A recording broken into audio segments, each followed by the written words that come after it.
Here's the Landrover, and it's got gearbox problems, so I've got it jacked up on axle stands, front and rear. As you can see, the wheels off the floor, and that should give me just enough room to get the gearbox out. Yep, it's dangling. This is a gearbox out of a Range Rover. This is actually out of the vehicle that I've got. I've inserted another vehicle, inserted another gearbox into the vehicle, shall I say. The other gearbox is not recognised. I have tried for weeks calling up people and then asking, and there's one person that says these can be programmed and he's willing to program it. He cannot program it for another 5 or 6 weeks because he's so busy. All the other people go, it's a waste of time, you can't do it, or they're not doing it, or they can't do it, or blah blah blah, some other excuse. Anyhow, the bloke said he can program it, but he's going to have to wait until X, Y and Z date. Says, in the meantime, why don't you take the mechatronic unit out, which is the gubbins, the valve block and everything inside, and swap it with the other gearbox, because that will get you working again.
Right, as you can see, I just took the sump off and it's dripping through the top vent now.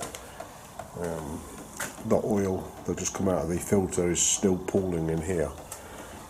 To get this out, you have to unlock this bit first, take this bit out.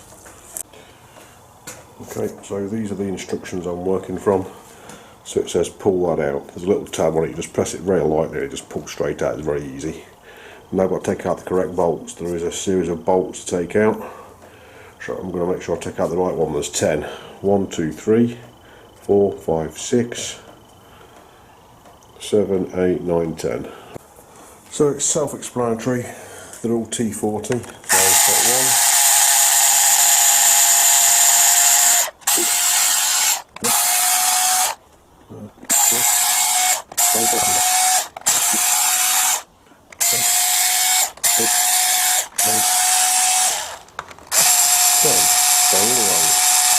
And I think all of these look like the T-starter, so it's all the T40 bolts basically when you go in here.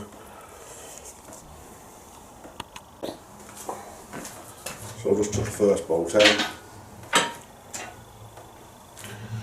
Second, third, they're all the same size. 4, 5, 6, they're longer but all the same size. 7, 8, 9, 10. So the 7 that are in the main valve chest are the same length, about 50mm, something like that, 60mm maybe. And the ones in the plastic part of the valve body at the front are about 25mm, and they're all T40s. Now the valve body should come out. Yeah, it's coming. Okay, there we go. So it's keyed, there it is, and that's where the multi-connector goes in at the back, and it has got a keyway in it. I don't know if you can see that in there.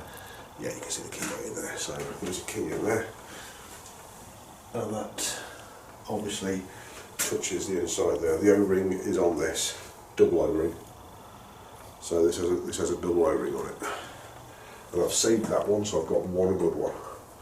I know for one I've got one good one. Now does the mechatronic unit come out? Let's have a look. Clean hands, clean rag. Let's see if she comes out now. Oh yeah, should be coming out now. Is there anything else to disconnect? Didn't say there was.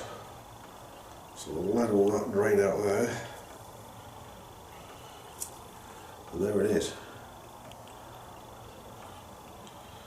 I'm not happy about doing this, but there we go. So we've got this here, I don't know what it is, some kind of servo unit. Here is the computer. So if this valve block is knackered, I can always take it to pieces again and change the computer.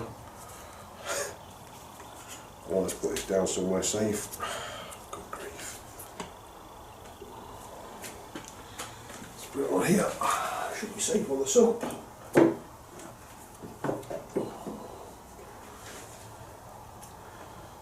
Yeah, there's valves coming out of it, so you have to be careful.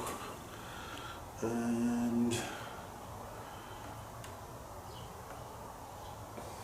apparently the 4 O-rings are here. And the bloke I talked to, the expert, he says don't worry about these, you don't have to replace them. So these 4 rings here, there is a special tool to remove them. So I must be extremely careful with this one. I'm going to cover this up now and start the oil draining process on the other one. Right, I got the second mechatronic unit out.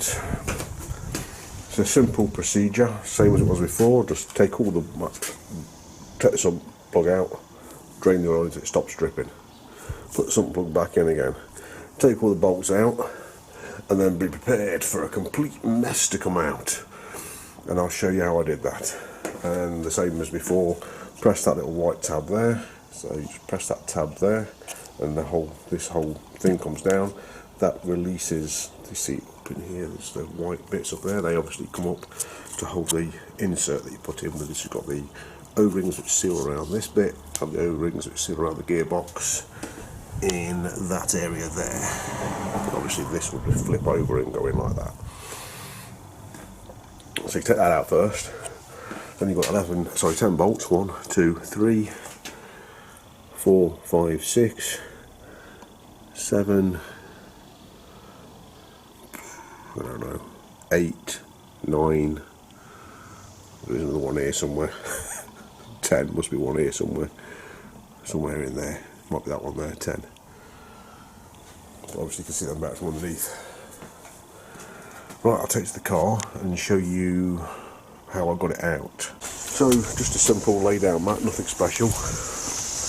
And because it's really windy, I have got that there and that there with a windbreak, and then underneath, well, let's get a bit of light on the subject.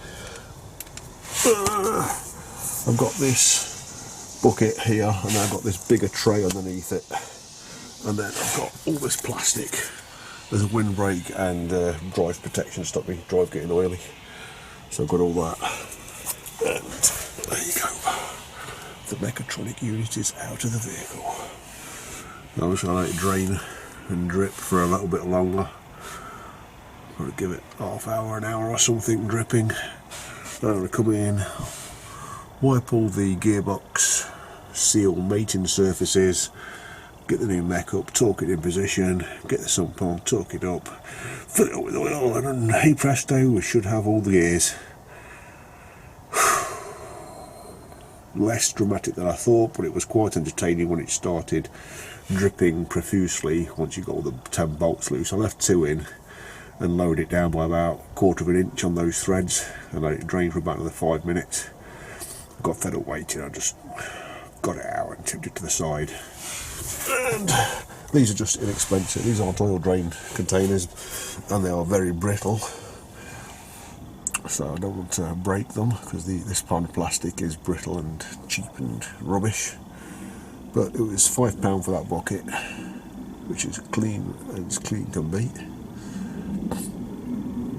Not that I'm putting that oil back in again, but I just wanted everything to be spotlessly clean. And then this under tray, it's brilliant.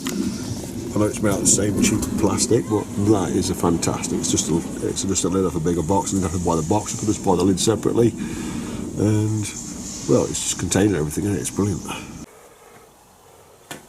Right, we're way zoomed in. Okay, so there was some slime on these. This is the original Gearbox sump. I'm putting that onto it because I'm putting the original Gearbox thing in. It's got the original Gearbox date on it. It's got a pink mark inside. I believe the pink mark inside means you cannot program it. And the new stuff, it's got a pink mark in it. I don't know if you can see it in there. There you go, just there. Just about making it out. It's about there. Anyway, that's what it's got. It's got a pink mark inside it. It means you cannot program this. It will definitely need cloning if it's got a pink mark inside. So that means the computer, whether it's in here, I think it's in this area here, I'm not sure exactly where it is. The wire connector's here, maybe it's in here. It means the computer's being locked into one programming only, and now it can't, through main dealer software, be reprogrammed, or a clone of the main dealer software. You can't reprogram it, but you can force stuff into it from EEPROM programming via cloning. So the guy that came around to do that couldn't do it, and we figured out after he'd gone that he was using the wrong wire, and I've gone through it all. So we are now doing the swap over. So I took the magnets off. They were a little bit gunky, to say the least, and the marks are there. There's 6 marks there, but I'm not sure it really matters which way they go. But that is the way they're going, like that. I'll check on the old one. Yeah, the little star-shaped marks go upwards. There you go, star-shaped marks go upwards. And to get that lever to go back up again, you have to plug this in. So you have to put it into the gearbox, then you have to put that in. There it goes, like that. Then you have to push it all the way in, and then it goes in. You see it's gone down now? So now it's locked in, it won't come out now. So the whole unit, as soon as you push it in, these tabs go backwards. I'll zoom in onto you. Little metal tabs at the side here, they go backwards out, and then they are unlocked. So I can't do it with one hand, maybe I can. So there you go. You can see that, and then take it out. Take it out. There we go. And so what I'm doing is I'm putting that in,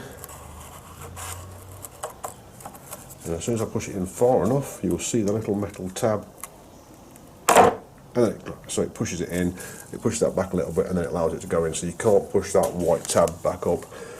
Let's zoom back out again. You can't push that white tab back up to lock this unit in until this unit is pushed in all the way, and then that little sleeve will come up, and hey presto, Bob's your uncle, then it'll come out. So you must put that in. Oh, we're in the Range Rover. It has still got a suspension fault, but the control module fault for the suspension has gone. After calibration, it went this time. And the gearbox fault is gone. We're now in park, and it should start. Yep, it wouldn't do that before, and after you had started it, if you had started it in park, it's got suspension fault still. That's the right front. You had that before when we first started. You would not be able to get this into any gear from park. So everything's working now. So I'm going to take it out for a quick road test.